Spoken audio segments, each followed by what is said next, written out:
Olá, juniores, tudo bem com vocês? Espero que sim. Eu sou a Tia Zete, como alguns já me conhecem, e estou aqui hoje para mais uma videoaula com vocês. Estou muito feliz por mais essa oportunidade de poder aprender mais da Bíblia com vocês. Mas antes de abordar o nosso tema de hoje, vamos orar pedindo as bênçãos do Senhor sobre cada um de nós? Baixemos nossas cabeças. Senhor nosso Deus, nós oramos a Ti agradecendo por essa oportunidade e pedindo as suas ricas bênçãos, Senhor, sobre a vida de cada um dos juniores, seus familiares e sobre cada um de nós. E pedimos que o Senhor nos dê o entendimento necessário para aprender mais a Tua palavra nesse dia de hoje. Essa é a nossa oração, em nome de Jesus. Amém. Então, juniores, vocês gostam de poesia? Sabem me dizer o que é uma poesia? O que significa a palavra poesia? Sabem dizer? Poesia é uma forma de expressar em versos sentimentos profundos, as verdades do nosso dia a dia. Então, quando eu uso de sentimentos profundos, eu coloco em versos as coisas que acontecem na nossa vida no dia a dia. Os poetas escrevem poesias, às vezes com rima, e outras vezes não. Eu trouxe aqui para a gente ver hoje várias poesias.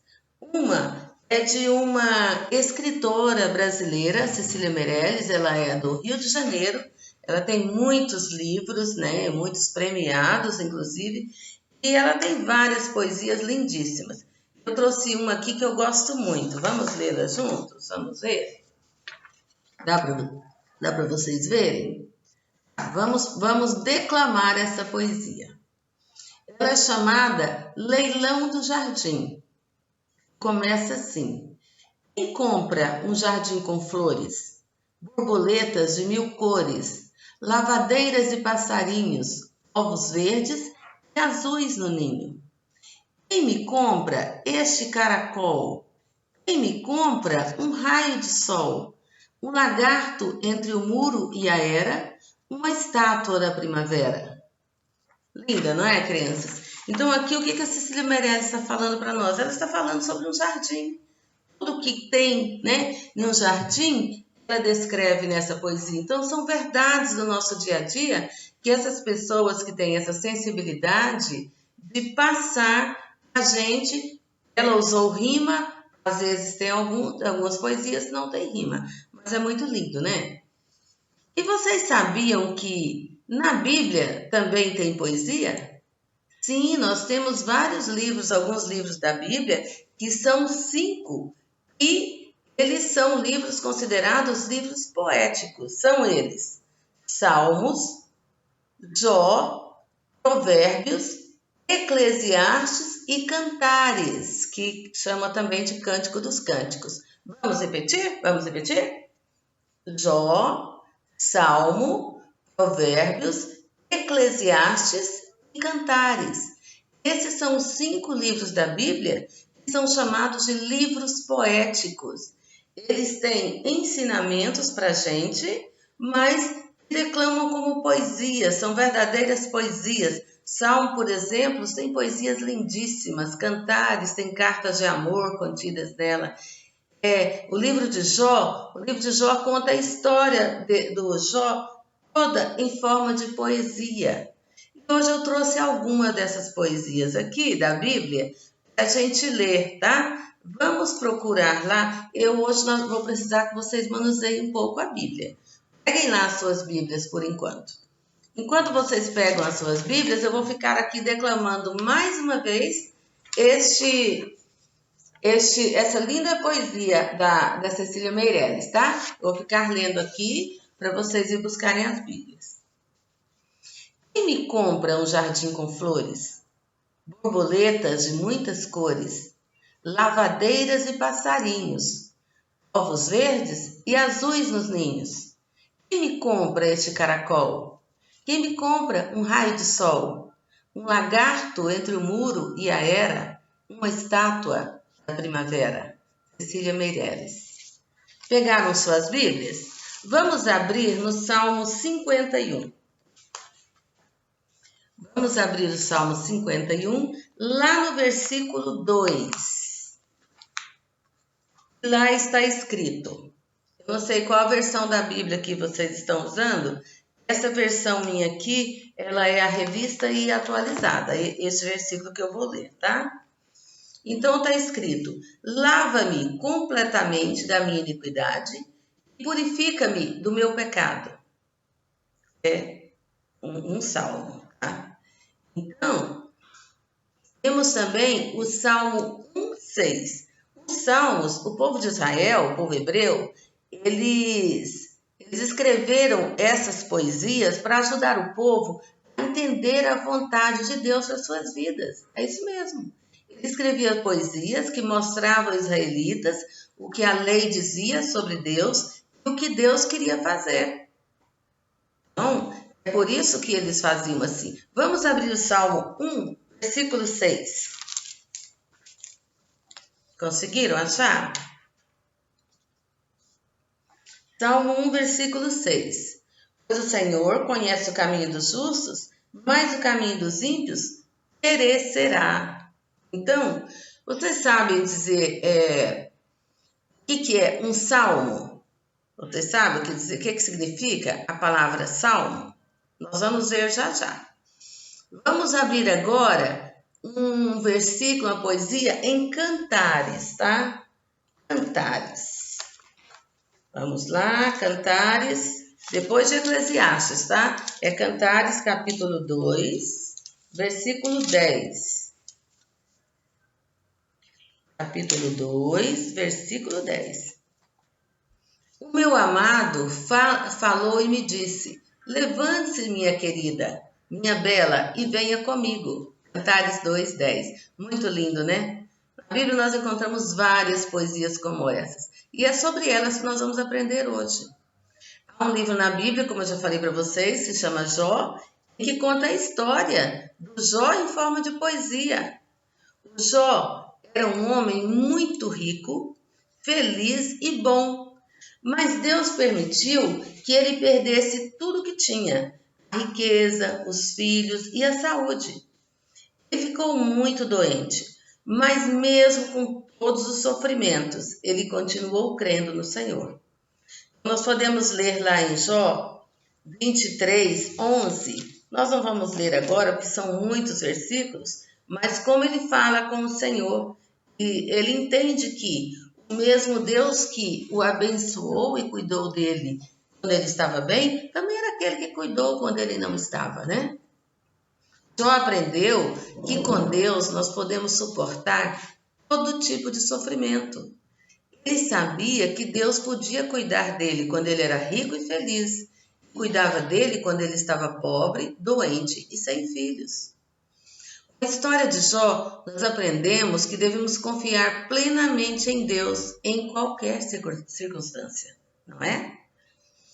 Vamos ler um trecho do livro de Jó, Jó 42, de 1 a 6. Vamos lá? Podem começar a procurar. Vamos fazer bem devagar, sem pressa, tá? O Jó fica antes dos livros de Salmos, tá? Antes do livro de Salmos. E o Jó 42 é o último capítulo do livro de Jó. Então, voltando um pouquinho em Salmos, vocês encontram. Jó 42, de 1 a 6. Então, vamos ver o que o Jó respondeu ao Senhor. Então, respondeu Jó ao Senhor, bem sei que tudo podes, nenhum dos teus planos pode ser frustrado. Quem é aquele, como disseste, que sem conhecimento encobre o conselho? Na verdade, falei do que não entendia, coisas maravilhosas demais para mim, coisas que eu não conhecia. Escuta-me, pois, havias dito e eu falarei, eu te perguntarei e tu me ensinarás. Eu te conhecia só de ouvir. Mas agora os meus olhos te veem, por isso me abomino e me arrependo no pó e na cinza. É muito lindo, não é, senhores? Acho muito lindo quando ele fala que ele conhecia o Senhor só de ouvir, mas agora os olhos dele veem ao Senhor, né? Isso acontece quando a pessoa adquire intimidade, né, com o Senhor. É muito lindo esses trechos da poesia hebraica, não são? Quer saber onde mais tem? Nós já falamos no livro de Salmos. Vocês sabem? Nós falamos o que é o significado da palavra salmo. Vamos ver? Nós aprendemos o que é poesia. Agora nós vamos aprender o que é salmo. A palavra salmo significa canção acompanhada com instrumentos de corda. Quer dizer que eles tocavam instrumentos de corda, às vezes um violão, ou violoncelo, violino, né? E cantavam esses trechos do livro de Salmos. O livro de Salmos é o maior livro da Bíblia. A maioria das poesias contidas nele eram compostas para serem acompanhadas por instrumentos. O povo judeu cantava esses salmos em várias ocasiões. Nos cultos, nas viagens por Jerusalém, eles iam cantando os salmos. Eles escreviam esses salmos para expressarem a Deus seus sentimentos. Por exemplo, sentimento de gratidão. Nós vamos ver o Salmo 139, tá? Eu errei. Primeiro, Salmo 139, que é o de gratidão. Esse é o meu salmo preferido da Bíblia, criança. Uma vez no meu aniversário, uma pessoa me ligou e declamou esse salmo para mim. Eu fiquei muito feliz. E eu sempre o guardei no meu coração. Então, o Salmo 139, versículo 14, ele expressa esse sentimento de gratidão do povo, do pessoal lá de hebraico, né? Para com Deus. Olha só o que ele fala. Graças te dou, visto que, por modo assombrosamente maravilhoso me formaste. As tuas obras são admiráveis e a minha alma o sabe muito bem. Então, essa é a minha versão. Na NVI é assim, fala o mesmo sentido, mas em outras palavras, né? Eu te louvo porque me fizeste de modo especial e admirável. As tuas obras são maravilhosas, disso tenho plena certeza. Também há momentos de tristeza. Agora sim que nós vamos ver o Salmo 119, tá? No Salmo 119, versículo 28, eles expressam tristeza aqui. A minha alma se consome de tristeza. Fortalece-me conforme a tua promessa. Aqui eles estão tristes, né? Estão mostrando ao Senhor a tristeza do seu coração. E também alegria. Lá no Salmo 100, tem um salmo que expressa a alegria que eles cantavam quando eles estavam viajando. Salmo 100, versículo 2. Vamos ler. Serve ao Senhor com alegria, apresentai-vos diante dele com cânticos. Então, nós vemos que tem salmos expressando vários tipos de sentimentos profundos, né? Para nos instruir e também para louvar a Deus, né? Então, quando nós estudamos o livro de Salmos, nós aprendemos que é possível conversar com Deus sobre os nossos sentimentos e que Ele nos conhece muito bem. Na Bíblia também tem um livro cheio de provérbios. Ele é bem diferente desses ditados populares que a gente vê por aí, né? Sabe por quê? O autor deles foi Salomão. Salomão ganhou muita sabedoria de Deus. E ele escreveu este livro para nos ensinar a ser sábios. Sabe? Você sabe o que isso significa? Quer dizer que precisamos buscar o conhecimento para viver melhor. Obedecer a Deus e fazer o bem aos que vivem ao nosso redor. Salomão ensina que isso só é possível a pessoa que tem o temor do Senhor.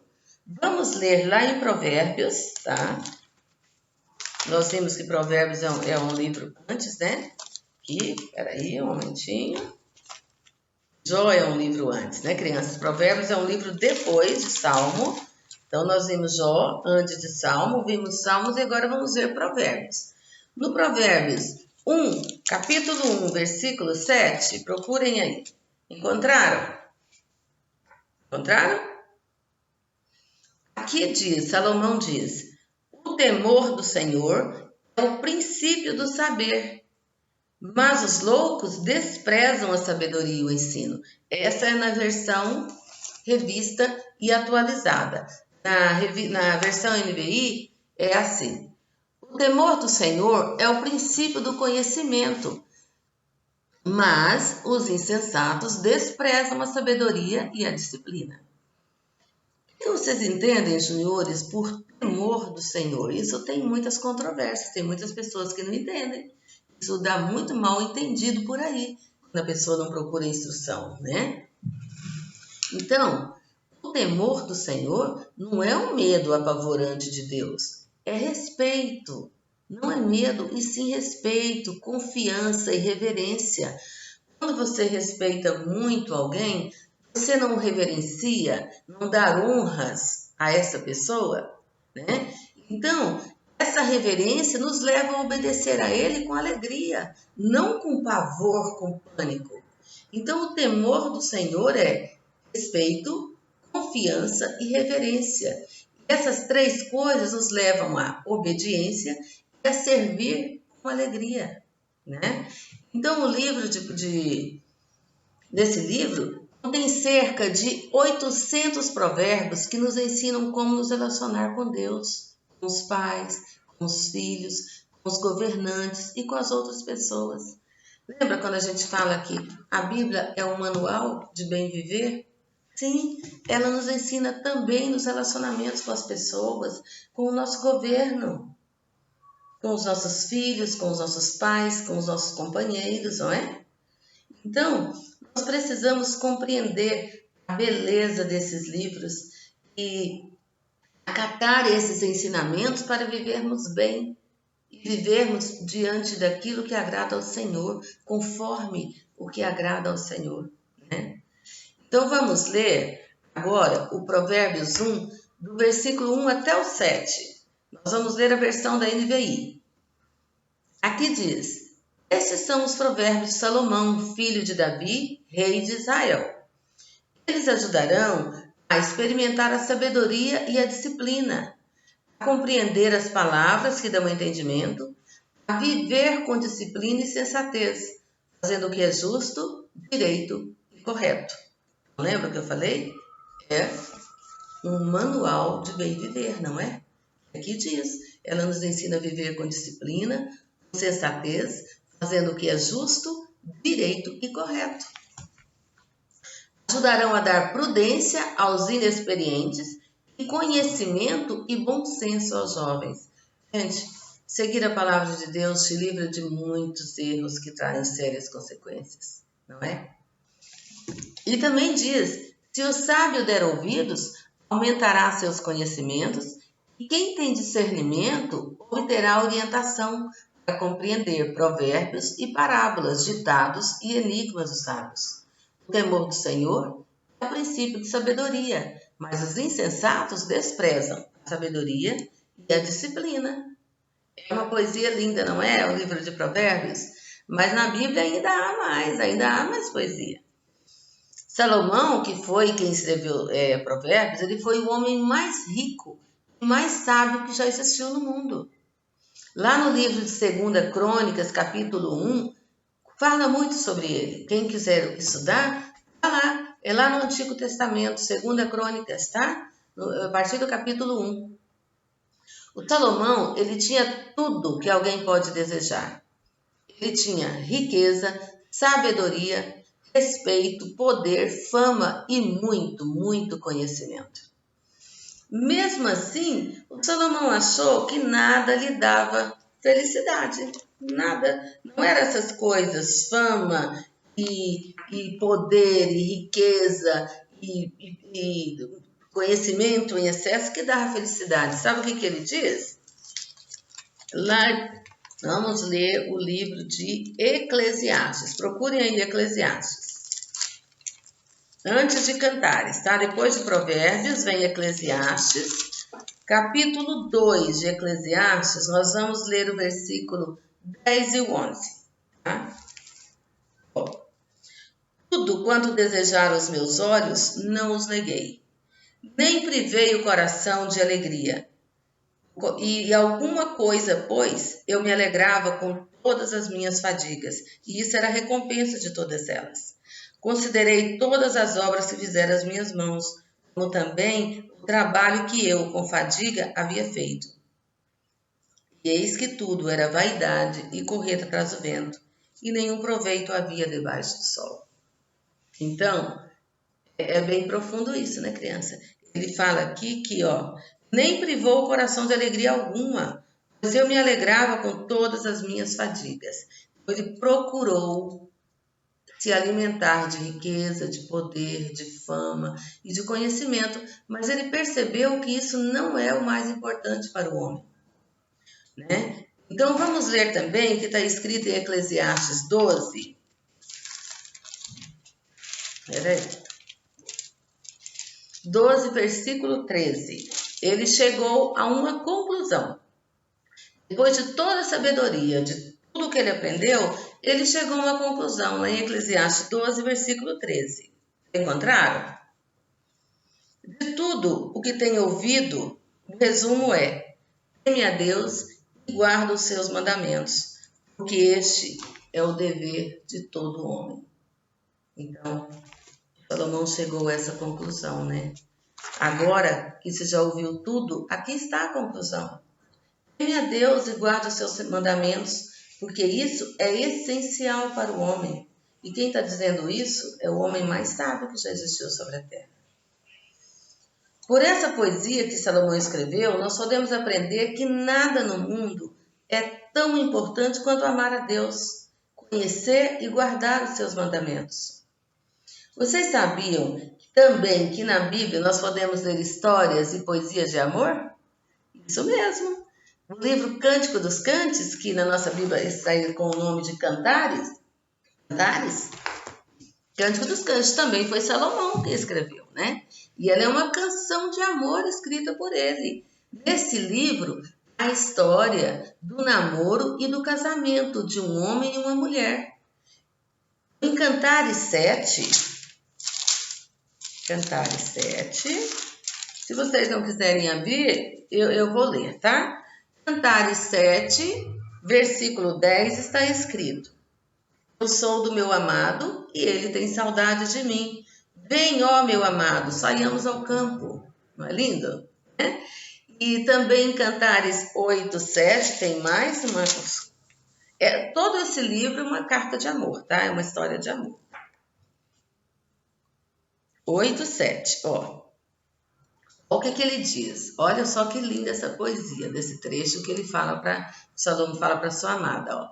Coloque como um selo sobre o meu coração, como um selo sobre o seu braço, pois o amor é tão forte quanto a morte, e o ciúme é tão inflexível quanto a sepultura. Suas brasas são fogo ardente, são labaredas do Senhor. Nem muitas águas conseguem apagar o amor. Os rios não conseguem levá-lo na correnteza. Se alguém oferecesse todas as riquezas da sua casa para adquirir o amor, seria totalmente desprezado. Então, o amor não se compra, não é? Então, é muito lindo e bem romântico o Salomão, hein, Júlio? É bem apaixonado, não é? Por falar em amor, é bom lembrar que Deus ama você e ama tanto que deu o seu único filho para nos dar a vida eterna. Ele pagou pelo preço, crianças, de cada um de nós, os nossos pecados. Cada ser humano nasce um pecador. Isso é natural em nós. Nós erramos naturalmente, nós pecamos por pensamentos, por atos. E é algo que nasceu conosco, nós herdamos isso lá do pecado original de Adão e Eva. E para isso nós precisamos ser curados para ter realmente comunhão com Deus. Então Deus, porque queria tanto estar em comunhão junto conosco, quer que nós cheguemos a Ele e coloquemos as nossas aflições, as nossas alegrias, a nossa gratidão perante Ele, e Ele mandou o seu Filho único, Jesus Cristo, para vir aqui na terra e pagar por todos os nossos pecados, porque somente com o sangue de um justo, que o único justo é Jesus, os nossos pecados podem ser lavados. Quando Jesus enfrentou a cruz por nós, ele disse: está consumado. O que estava consumado ali, crianças, era a salvação de todo aquele que crê que Jesus Cristo morreu por cada um de nós. todo aquele que crê que os seus pecados estão perdoados através do sacrifício vivo de Jesus, esse tem a vida eterna junto com Deus. Então não é pelas minhas obras, não é pela minha carinha bonita ou carinha feia, né? Não é porque eu parecer tão correta, não. Nós devemos ser corretos, né? Mas o que faz a diferença foi o sangue de Jesus derramado lá na cruz. Se eu recebo esse sacrifício como suficiente para pagar por todos os pecados da humanidade e principalmente pelos meus, eu entreguei a minha vida a Cristo. É assim que se entrega a vida a Cristo. É orar e falar: Senhor Jesus, eu reconheço que de mim mesma eu não posso alcançar a eternidade. Eu reconheço de mim mesma, eu não posso me limpar dos meus pecados, mas eu reconheço que através do seu sacrifício lá na cruz, eu posso ter a redenção da minha vida. Entra na minha vida, Senhor, e lava-me de todos os meus pecados. Guarda-me, Senhor, e escreva o meu nome no livro da vida. Isso, crianças, foi o amor de Deus. Então, nesse livro, tem cartas de amor, tem poesias que falam de gratidão, de sofrimento, de tristeza, né, de louvor. E também tem que conta a história do maior amor do mundo, que é o de Deus por cada um de nós. Vamos abrir nossas Bíblias. Lá em João, é no Novo Testamento, tá? Evangelho de João, o capítulo 3, o versículo 16. Ele é bem conhecido, não é? Acho que todos nós aqui conhecemos os juniores. Aqui ele diz: porque Deus amou ao mundo de tal maneira que deu seu Filho unigênito, para que todo o que nele crê não pereça, quer dizer, não morra, mas tenha vida eterna. Aquele que entregou a sua vida a Jesus, viverá eternamente. Então, juniores, hoje nós vimos que na Bíblia tem livros poéticos, cartas de amor, e que esses livros ensinam a viver de forma que agrada a Deus, expressando o nosso amor por Ele, independente das circunstâncias que vivemos, né? Nós vimos isso lá em Jó, não é? Aprendemos que a Bíblia tem 5 livros de poesias. Lembram quais são eles? Vamos contar? Jó, Salmo, Provérbios, Eclesiastes e Cântico dos Cânticos, que é o Cantares. A Bíblia é um livro incomparável, não é? Como nós dissemos naquela última aulinha, ela é uma coleção de livros dentro de um grande livro, né? Então, é um livro incomparável. Nessas últimas semanas, nós temos aprendido mais e mais e descobrimos as riquezas contidas aqui, não é? Eu espero que vocês tenham tido um bom proveito e que guardem esse aprendizado em suas mentes e principalmente em seus corações. Eu agradeço a presença de cada um aqui na visualização desse vídeo. Qualquer dúvida, vocês podem entrar em contato, vocês têm os canais, né? E podemos dialogar e esclarecer qualquer coisa que surja, ok? Vamos orar no final, agradecendo ao Senhor por esse aprendizado que tivemos hoje? Oremos. Senhor nosso Deus, nós agradecemos porque o Senhor nos deu esse livro maravilhoso, tão perfeito, Senhor, tão rico, tão cheio de coisas maravilhosas, histórias reais, lindas, histórias de amor, histórias de sofrimento, de redenção, mas principalmente história de salvação eterna. Nós agradecemos porque hoje nós podemos estudar os livros poéticos da Bíblia e aprender mais e mais a sua vontade para as nossas vidas, ó Pai. Nos ajude a colocar em prática tudo aquilo que nós aprendemos, Senhor, de Ti.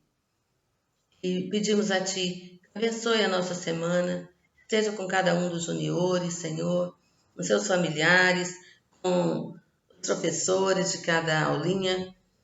Esteja conosco, nos abençoando durante a semana que se inicia. Essa é a nossa oração, em nome de Jesus. Amém. Então, juniores, chegamos ao fim, né, de mais uma videoaula. Espero realmente que vocês tenham tido um bom proveito, ok? E estarei ansiosa esperando o próximo mês para nos encontrarmos novamente, ok? Tchau!